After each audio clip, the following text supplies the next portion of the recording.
Hello and welcome to the Daily Meal for Friday, the 6th of December 2024. In today's Millwall news, we start off with this confirmation of the date and time of Millwall versus Dagenham Redbridge in the FA Cup third round.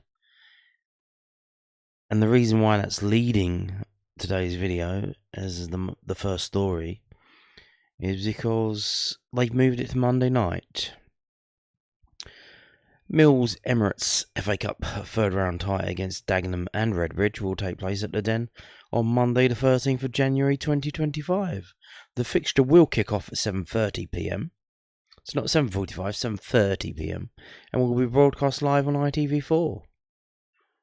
It will be a first meeting between the Lions and the Daggers since January 2012, which also came in the FA Cup.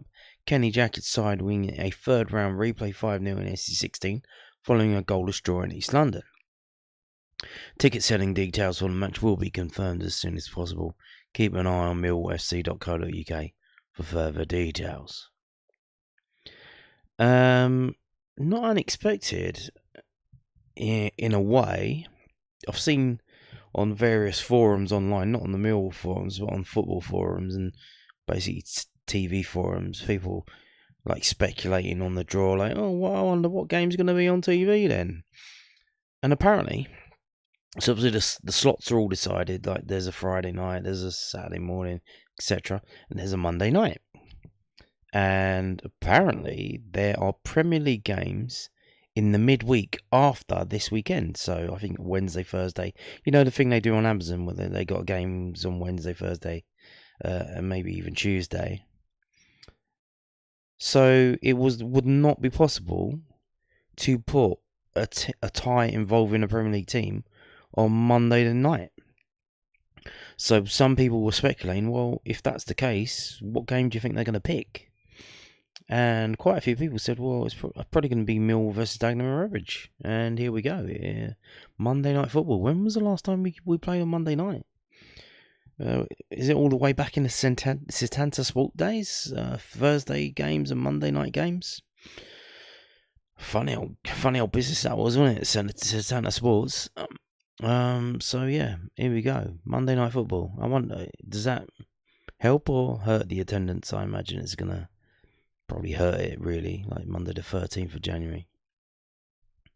Not the best of times and days, but there you go. Now, moving on to this from londonnewsonline.co.uk. Neil Harris talking about the Doc, John Doherty. He took Millwall to the promised land. All managers here want to emulate him. Neil Harris tribute to John Doherty.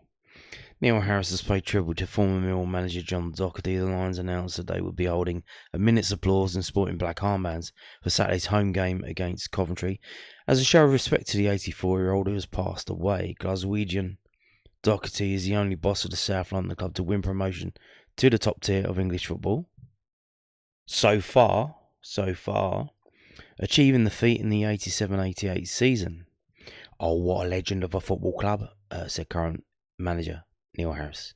What he achieved now as a manager is something we all have since tried to emulate, and that was from Mark McGee, Dennis Wise, Kenny Jackett, myself and Gary, and that's where you want to be, next one, to take Mill to the promised land, and Doc managed it.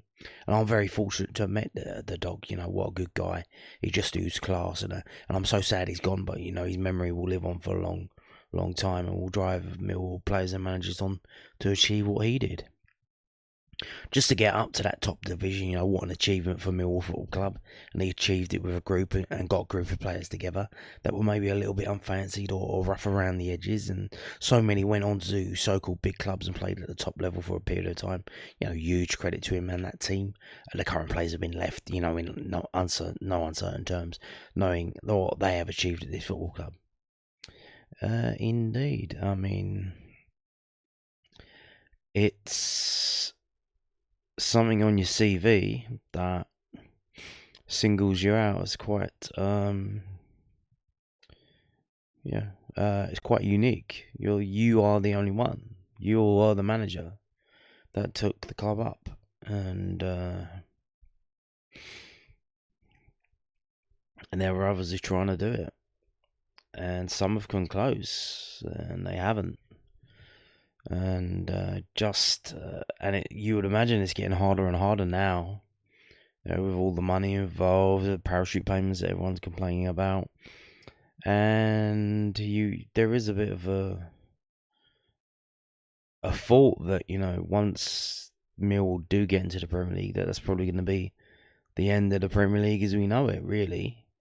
In some respects, that once we do get up there, that is probably going to be not worthwhile being there. It's you expect it to fall apart at any moment. They're spending vast, insane sums of money, and how can it be sustained? It can't. I don't think so. But we'll see. We'll see. Apparently, they're making money. Otherwise they wouldn't be spending the money. But there you go. Now, moving on to this, we got confirmation. Obviously, Danny Kelly came off in the under-21 game the other day, got kicked on the ankle. His ankle swelled up, and he's been confirmed he's out for 6 weeks. So that was, if you don't know the backstory behind Daniel Kelly, he signed a pre-contract agreement that when his contract at Celtic ran out in January, he was going to join us in January. And we said, no. How about we give you some money now and we'll do the deal in the summer transfer window? And they did the deal, and it hasn't really worked out, has it? I mean, what's he done? He's sat on the bench. I think he's played like 10 minutes, and now he's got injured in an under-21 game. But it's a marathon, not a sprint. So let's see. Neil Harris confirmed midfielder Daniel Kelly is likely out until the new year with an ankle injury. Kelly, 19, joined Mill from Celtic during the summer transfer window. The Scot has made one start for the Lions against Leyton Orient in the EFL Cup and has made a further 2 substitute appearances in the league. He's not made Mill's last 3 matchday squads. In the under-21 game on Monday, Danny Kelly, rolled his ankle. He's going to be out of action, probably until the new year. We're probably looking at the 6-week mark as well. So there you go. Now, moving on to this, the Friday interviews that we get put up. I think we got 2 today, one with Ryan Leonard and one with George Saville. So, Lenny, on which Mill youngsters impressed him recently and who gets fined the most. This is from the southernnews.co.uk.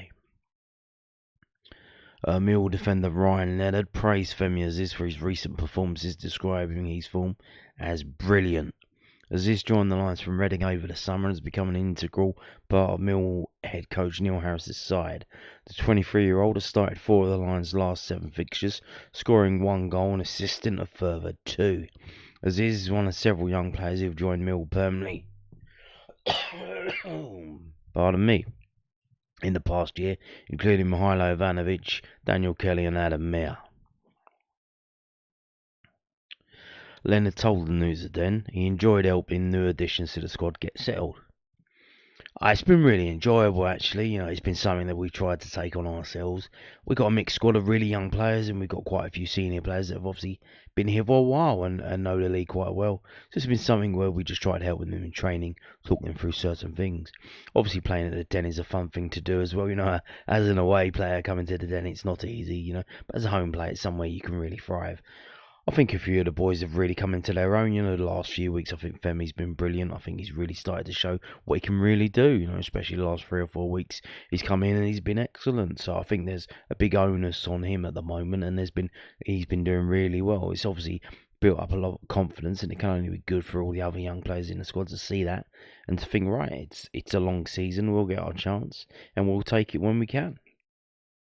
Aziz and the other summer additions joined a squad that considers good camaraderie crucial to finding form on the pitch.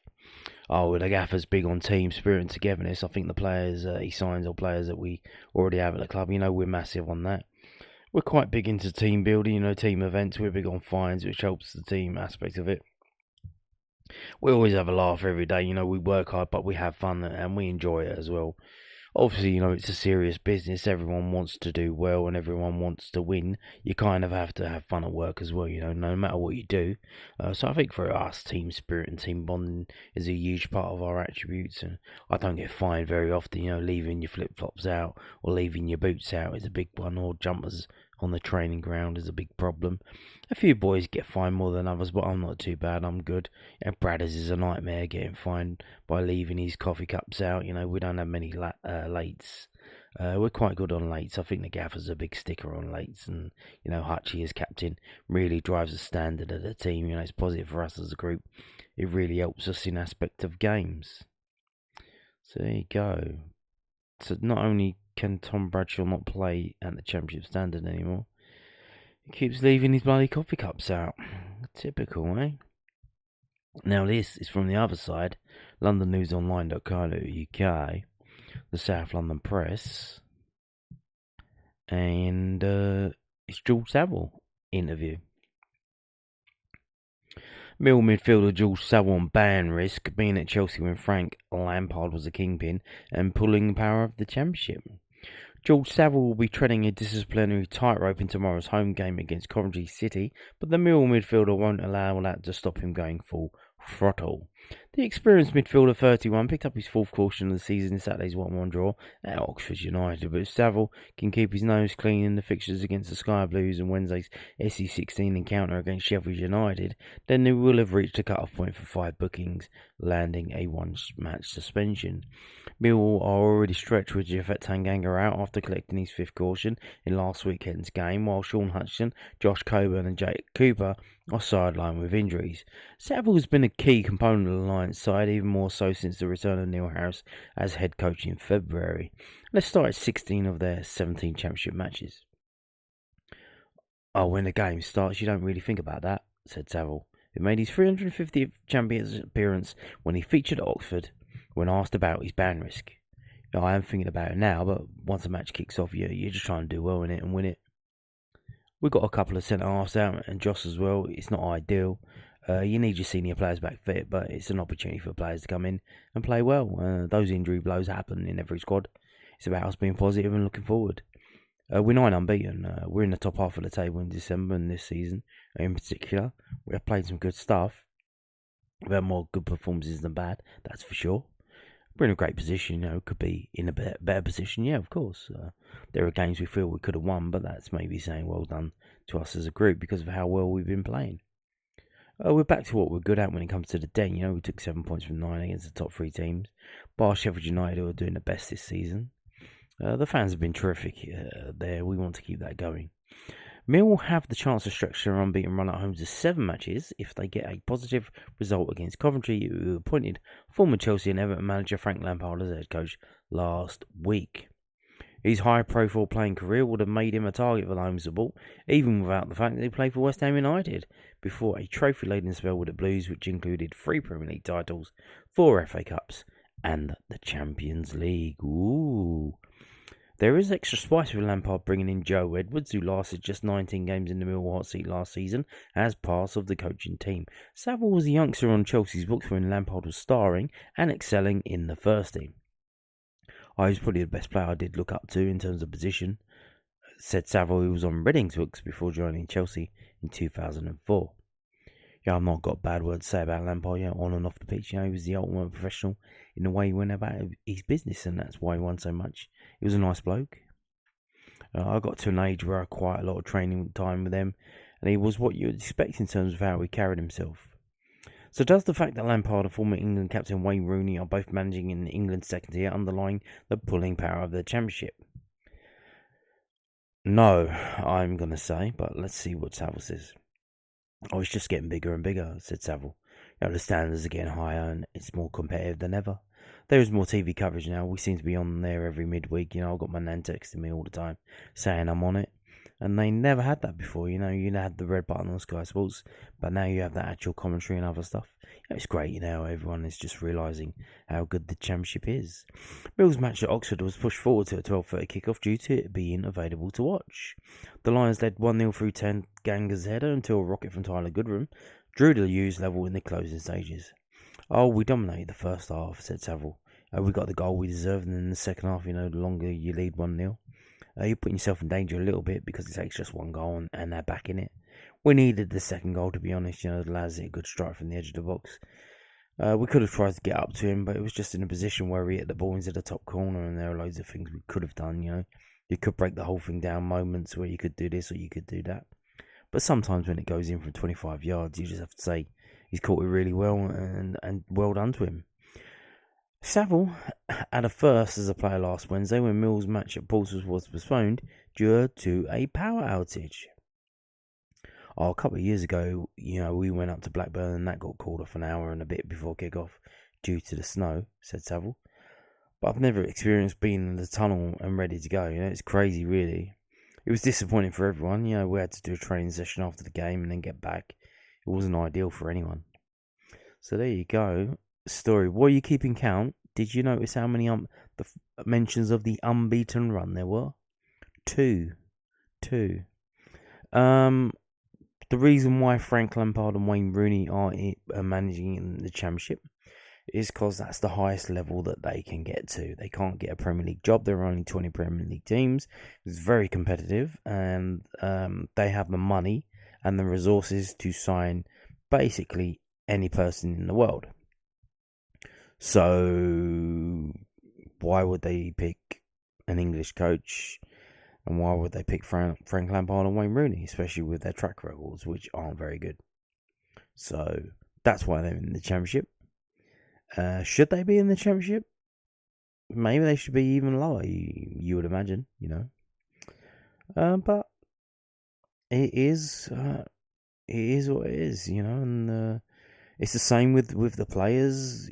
Some very good players are playing in this league because the Premier League is full of foreigners, and what that does is the talent from outside the country comes in, and that pushes everyone down a level. So the players playing in the Championship, if there was the old school kind of restrictions on bringing foreign players in, most of the players in the Championship will be playing in the Premier League, but that's not the case. That's not the case anymore. So that's why they're there. Although, to be fair, there is the point that, it's being televised more. The TV deal has got bigger. There are more games on. And not only that, but that's for the UK market. After that, they've also got, obviously, the foreign fan who can watch whenever they want. Watch the Championship games at 3 o'clock on a Saturday. They can watch any game they want. And more people are choosing to do that. It's a global marketplace, and that's why even now Championship teams are signing foreign players. We did it ourselves. We signed Zion Fleming, we signed Casper De Norre, and then we started to get fans from the Netherlands coming to the game, which is insane, really. I mean, but it is what it is. And now we're going to start previewing the game tomorrow. That'll be fun. This is from londonnewsonline.co.uk. Coventry boss Frank Lampard. Joe Edwards is looking forward to Millwall return. Okay. Frank Lampard says Coventry assistant manager Joe Edwards is looking forward to returning to Millwall for the first time since being sacked in February. Ex-Chelsea coach Edwards had a 19-game spell in charge of the Lions after Gary Rowett stepped down. He was replaced by Neil Harris after a run of 7 defeats in 8 games, left the club 1 point above the Championship relegation zone. Edwards made a coaching return recently by joining Lampard at Coventry. Oh yeah, he's looking forward to it. You have to take the emotions out of it, these things, because we've all been there. I've gone back to previous clubs and it brings a different feeling. We're all human to that. But we'll just approach the game and try to win the game, and we'll try to understand Millwall's strengths and possible weaknesses. We're very professional about that. We're here to try and help this club, and we know we're in a moment of wanting to improve, so that's our main focus. Yes, Joe Edwards is very focused. You would imagine that whatever qualities he does have that did or didn't work out at Millwall, that he has probably spent a lot of time coming up with some ideas on how to beat this Millwall team. You would imagine this is quite a big priority for him to do this. That he's put the work in and made the effort to understand how to beat Millwall. Because, there are egos involved, and it would, I imagine, to some extent, be a bit of a redemption for him. A bit of redemption if he were to help win the game for Coventry. So we wait to see what kind of tactics and plans that they come up with tomorrow. But let's see.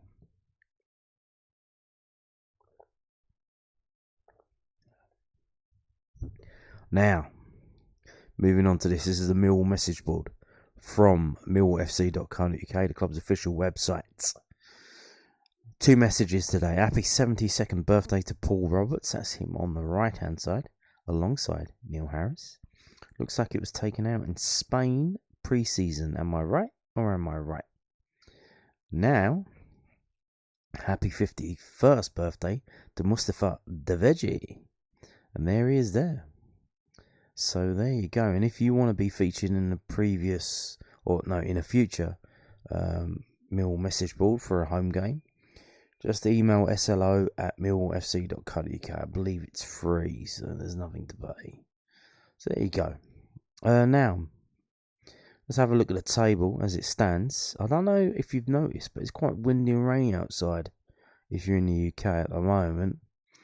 And that has led to 2 games already being postponed because it's too windy. Plymouth versus Oxford and Cardiff versus Watford. So what a great opportunity to catch up to Watford, because they are in 6th and we are chasing them.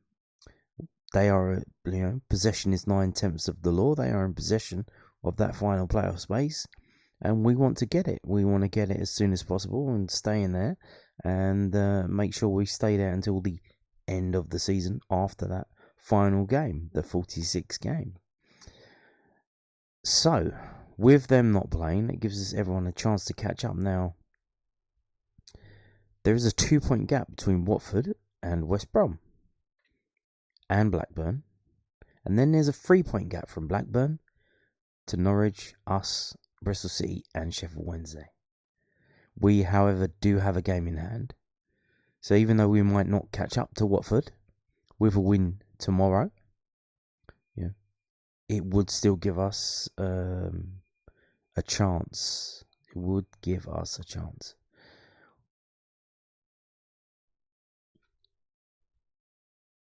So there you go. Now, obviously, with all these 1-0 wins and 1-1 draws that we've been getting, if you look around at the other teams in the league under the GF, which is goals for column, you'll see that Millwall aren't scoring a lot of goals compared to the other teams in the league. In fact, we're not far off the goals scored by some of the teams at the bottom of the league. We've scored 20 goals in 17 games. Most of the teams around us are better off than that. Norwich are 35 and 18, so they won their last 2 games. They beat Norwich. They beat Luton 4-2, and they beat Plymouth 6-1. Can you imagine Millwall winning 6-1?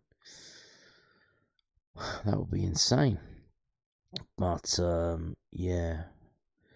we probably do need to score more goals. But the reason why we've been doing so well is that defence. The defence is pretty good. 15 goals conceded in 17 games. That's less than 1 goal a game. And a big part of that is that we've got a Premier League quality defender in Japhet Tanganga in goal. But we ain't got him tomorrow because he's suspended, so that's a problem. You also got Jake Cooper missing. That's a problem. And we've also got Sean Hutchinson missing. So we have probably, arguably, the first choice, the second choice, and the third choice centre-backs all missing for tomorrow's game. That's not good. So let's have a look at this. This is from whoscored.com. We are actually looking at this first. And I forgot to pull up the history between Millwall and Coventry or from 11v11.com. So what I'm going to do is I'm going to do it on my phone and just tell you. And we'll see how we go.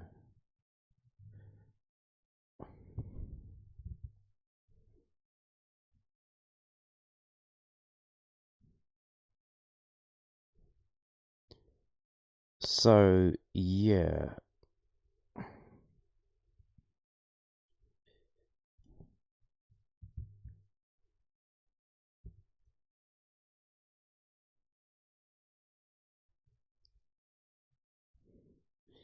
So if we go to the head-to-head between Millwall and Coventry, I'm guessing it doesn't look very good, but we'll see how that works out. Okay, that's great.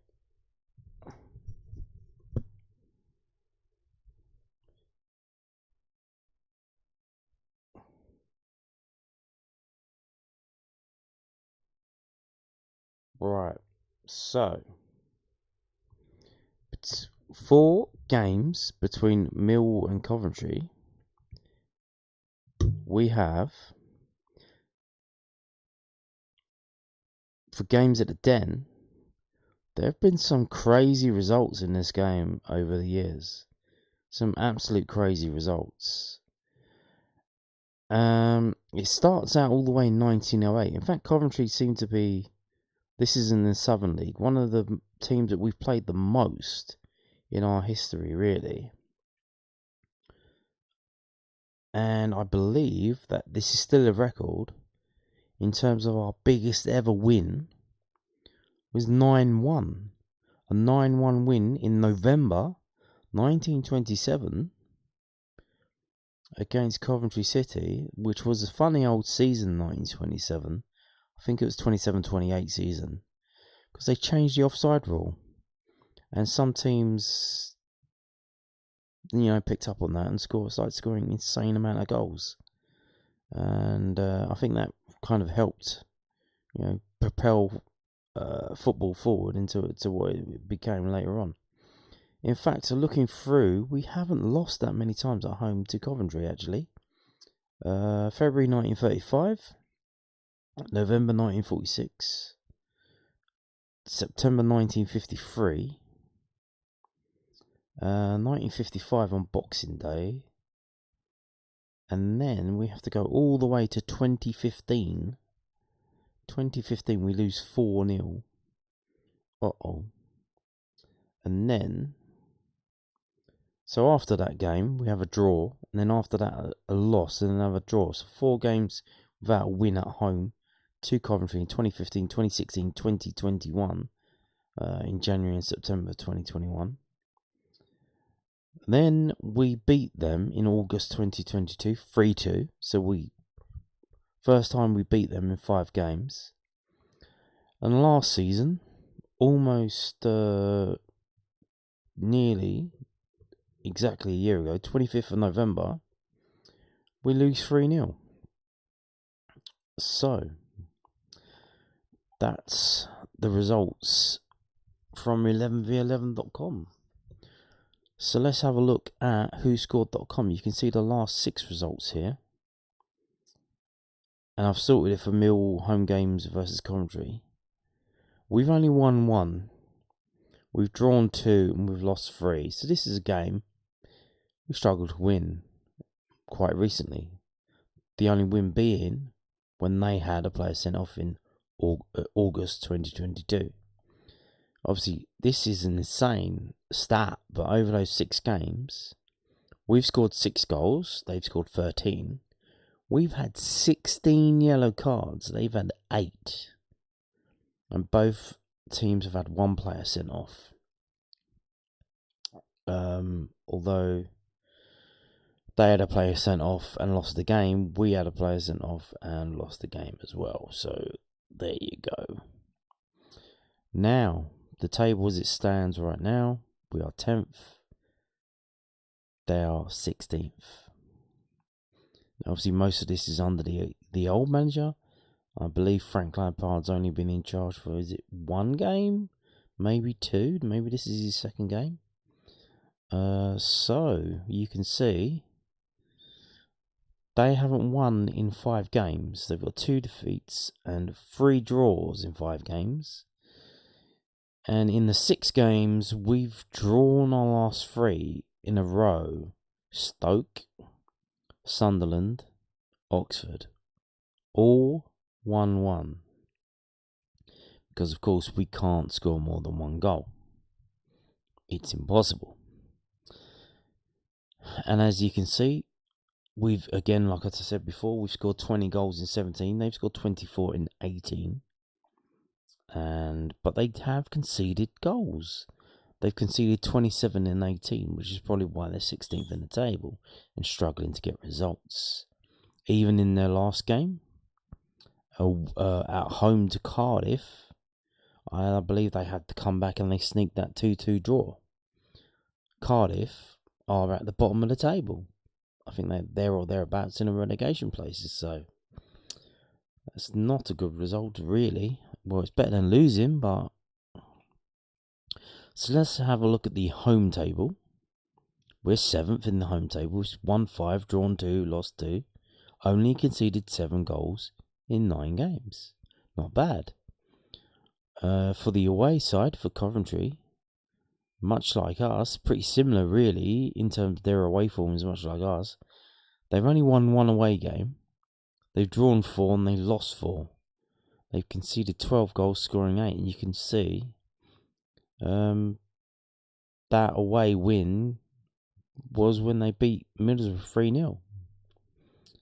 And that's the only away win that they've won. It looks like maybe on the same weekend. That was the week that we beat Swansea 1-0. And that's our only away win of the week. So there you go, of the season so far. So if we go down here, you can see the home games for Millwall. The most recent ones, and the most recent away games for Coventry. We do know about Millwall. Obviously, we score in every game, but we only score in 1. The last time we scored more than 1 was all the way back when we beat Preston 3-1. We have kept 3 clean sheets in those 6 games against Plymouth, Burnley and Leeds. And other than that, the opposition haven't scored more than 1 either. So Preston scored 1, Derby scored 1, and Sunderland scored 1. For Coventry, however, now here's the thing with Coventry. Obviously, this form goes back to the old manager. We don't really know what the new manager's doing yet. So, is this viable? Is this valid? I don't know what it's the same players, really. Obviously, now that days of the transfer windows and stuff, same players. And as you can see, so they've only kept 1 clean sheet on the road. That was away to Middlesbrough, where they won 3-0. That's their only away win of the season. They failed to score at Burnley in their last away game. They failed to score at Preston. They failed to score at Leeds. So that's kind of interesting that all of those are in... Oh, they're not really. They're kind of in the north. I was going to say Lancashire, but Leeds is in Yorkshire, isn't it? They conceded 2 goals against Sunderland and 2 goals against Burnley. Now, look at the strengths and weaknesses. Normally I just flick through these, but one stood out for me. Coventry strengths, very strong. Coming back from losing positions. Oh dear. Because what do? We score a goal, and what do? We try to defend. We bring on Ryan Wintle, and we try to defend for 45 minutes. And, sometimes it works and you get the 1-0, and sometimes it doesn't, and you end up drawing 1-1. But they're very good at coming back from losing positions, so maybe don't do that tomorrow. So, let's go on to the preview. What do they think is going to be the result? So, match facts. They've been under 2.5 goals scored in Mill's last 10 games. Yeah, we know. We keep it tight, and we don't score more than 1 goal. Mill have drawn their last 3 matches. Yeah, we know that as well. Coventry have conceded at least 2 goals in their last 5 matches in the Championship. So, you would imagine they would want to put a stop to that. A first half Japhet Tanganga goal looked to have set Millwall on course for a narrow away win against Oxford United last time out, but Tyler Goodrum struck back late on to level the scoreline. Neil Harris's men are unbeaten in 9 Championship outings. There you go, 9 unbeaten. But each of their last 3 league games have ended as stalemates, draws. Coventry clawed their way back from a goal down on 2 occasions last weekend as the Sky Blues marked Frank Lampard's first game in charge with a 2-2 draw against Cardiff. Saturday's visitors have failed to win any of their last 5 Championship matches and will do well to end that run here. And they say Millwall 1, Coventry 1. Okay, well, we have 2 trains colliding. We have Neil Harris's unbeaten run that we keep hearing about, and we have Coventry that have failed to win any of their away games, last 5. They don't have a win in the last 5 away games, and we're unbeaten in 9, so something has to give. Something does have to give. And they say it's going to be 1-1. Now, moving on to this is the final one. We're going to finish with this. Sportsmole.co.uk, this is from. Aiming to stretch their unbeaten run. There you go again, unbeaten run. If you're following along with the drinking game, unbeaten run, you've probably passed out from alcohol poisoning. In the second tier to 10 matches, Millwall will welcome a struggling Coventry City side to the Den for a Championship clash on Saturday afternoon. The Lions were denied victory by a late Oxford United equaliser last weekend, whilst the Sky Blues left it until the final moments to secure a point at home to Cardiff City. Since the 1-goal defeat at Cardiff on October the 1st, Millwall strung together a marvellous 9-game unbeaten streak. There you go, have another drink. 24-25 Championship season, meaning that Saturday's hosts at the 10 are beginning to emerge as serious contenders for a spot in the coveted playoffs. Well, not if we keep drawing every game. That being said, the Lions have been forced to settle for a share of the spoils in each of their last 3 second-tier battles, including at the Kassam Stadium last weekend, when an 85th minute thunderbolt from Tyler Goodrum counted out Japhet Tanganga's opener for the visitors. With the busy festive schedule now on their doorstep, Millwall are currently occupying 10th position in the Championship standings ahead of this weekend's Coventry City clash, 10 points above 22nd place Hull City, and just 5 points behind Watford in the lowest of the playoff spots. Boasting a 6-game unbeaten run, there you go, unbeaten run, at the Den, heading into Saturday afternoon, the Lions will be extremely confident in securing 3 points against the struggling Sky Blues outfit, especially considering Neil Harris's troops have defeated promotion favourites Burnley and Leeds United at home in recent times. With Zion Fleming jumping ship to the Clarets Turf Moor home over the summer, Duncan Watmore stepped up to the goal-scoring plate for Millwall so far this season with 5 Championship strikes, although the former London and youngsters failed to net across the last 8 league appearances. Yeah, he's due a goal, isn't he? Why hasn't he scored recently? Despite being in the midst of a 5-game winless run, Coventry are in optimistic mood following the appointment of ex-Chelsea and Everton head coach Frank Lampard, who has taken the reins in the East Midlands from club legend Mark Robins, with the highly regarded manager leaving after 7 years in charge.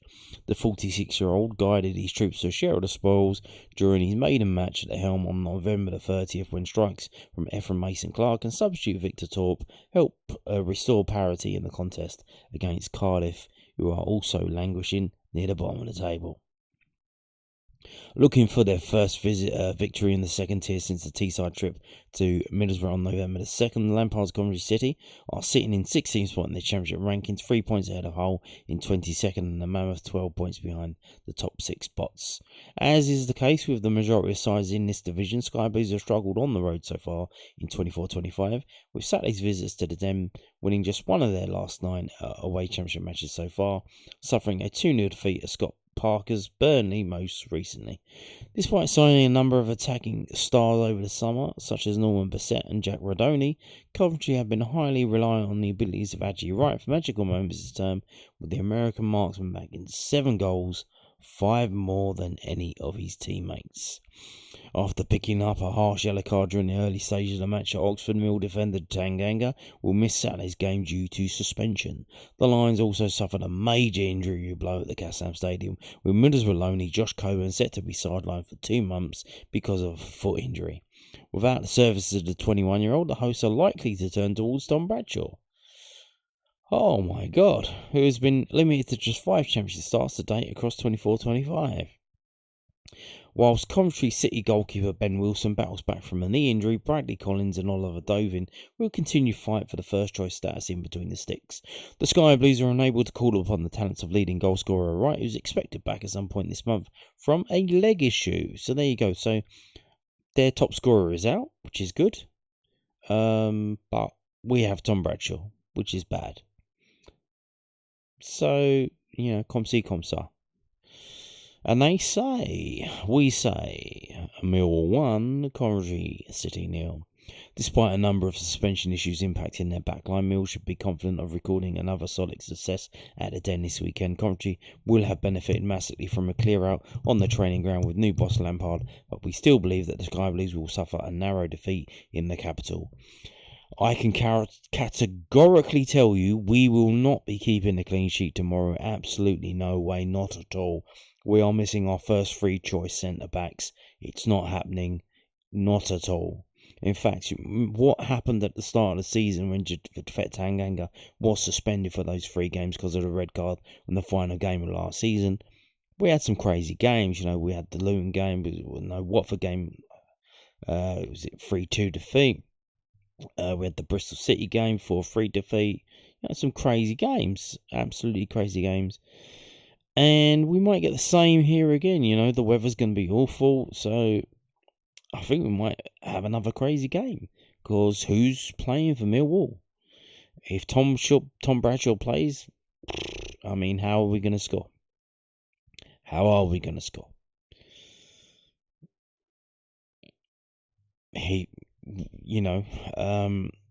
If Bradshaw plays like playing with 10 men. Other than that, who's playing at the back?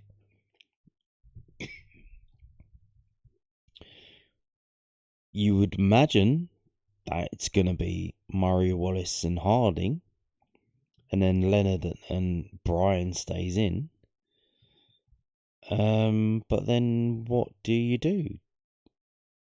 Murray, Wallace and Harding, they're not the best, so do you add another player in there to try and tighten it up? So you basically play with 5 at the back. But then who's that going to be? So you play Ryan Leonard as the right-sided centre-back and then have Danny McNamara as the right wing-back? I can't see that happening. What you could do, however, is 4-1-4-1. At the moment, obviously, we're playing 4-2-3-1, so we're playing with 2 holding midfielders, basically. But you could go 4-1-4-1. And you could do your defending higher up the pitch, which is what we do really now with Saville. Saville, most games, is our player with the most tackles in quite a few games. The tackling's being done further up the pitch, which is the point of George Honeyman. playing in the 10 rather than someone who can actually score goals.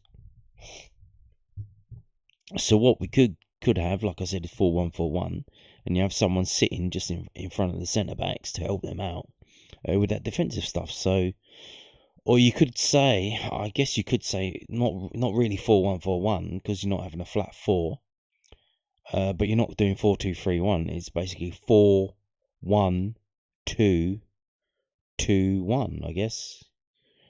I guess it could be that. So you would have what I just said, where you got Brian Murray Wallace, Harding, and Ryan Leonard as the back 4. You got Ryan Wintle in front of them, and then you've got Savile Dinor in front of him, and then on the wings you've got whoever you want. If Watmore's back, Watmore and Aziz, or Watmore and SA. And then you have, I would imagine, probably Macaulay Langstaff up front. I can't imagine how Tom Bradshaw will play. Like, that's just insane if that happens. Just insane. So we'll see. We'll see. Like, what players are going to be picked? You know,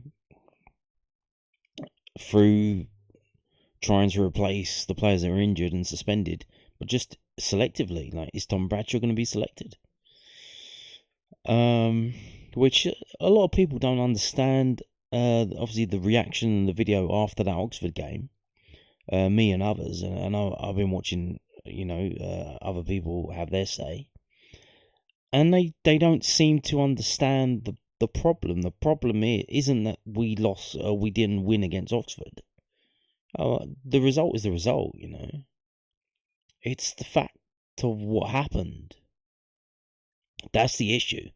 I'm not upset that we drew at Oxford. That's, it's going to Oxford and getting a point. It's better than losing. The problem is playing Tom Bradshaw, and you keep playing Tom Bradshaw, and you keep expecting Tom Bradshaw to be Tom Bradshaw from 3 years ago. And Tom Bradshaw isn't Tom Bradshaw 3 years ago. Tom Bradshaw is Tom Bradshaw in the year of our Lord 2024, soon to be 2025.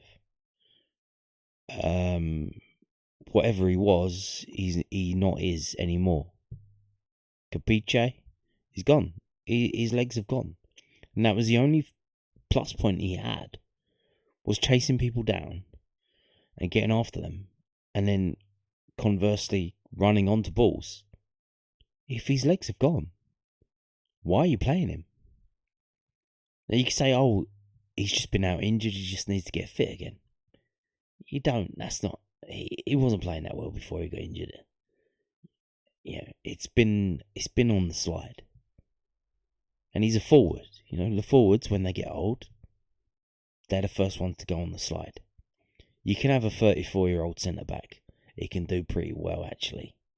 You can have a 33-year-old central midfielder. Can still be pretty good. You can't have a 33-year-old forward. They're not very good. And we know that because we had players like that. We had Clive Allen. We had Kerry Dixon. We had players. Steve Claridge, he was all right, but that's because he's a pretty good player anyway. By the time we got him, he's still better than what we had. But you can't have super old forwards. It just don't work. It just doesn't work in this modern day and age. So we need to move on from that. Like I said, we ain't keeping a clean sheet. I'm going to give you my prediction now. But like I said, it massively depends on the team that's selected. But I have to assume, I'm going to assume that Tom Bradshaw isn't selected by Neil Harris after the backlash. And just looking at the stats, I made the video a couple of days after, just comparing all of the striker stats, and Bradshaw is like right at the bottom. And hopefully somebody's seen that, whether it's Neil Harris himself, David Livermore. I know people at the club are watching. Hello. Can someone please show Neil Harris the FB ref page for the Millwall players? And you can see Tom Bradshaw's numbers are absolutely abysmal. So we assume that he doesn't do that, but then what does he do in defence? So we have all these problems. We've got the unbeaten run that everyone won't shut up about.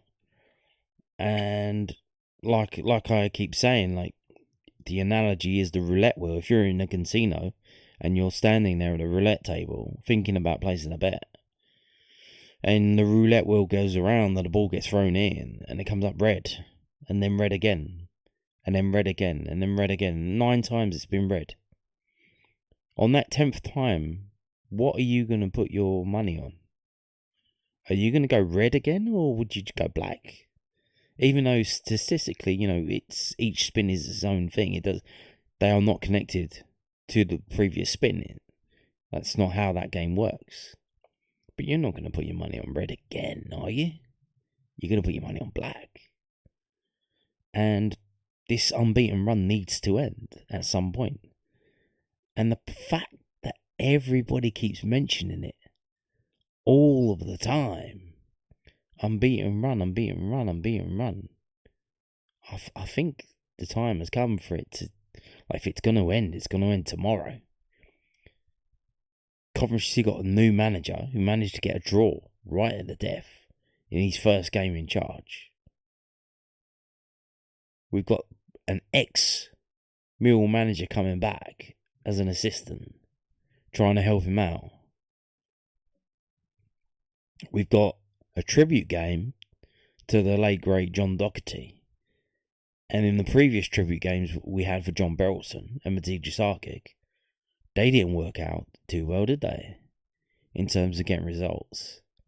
So everything here points to us losing that game tomorrow.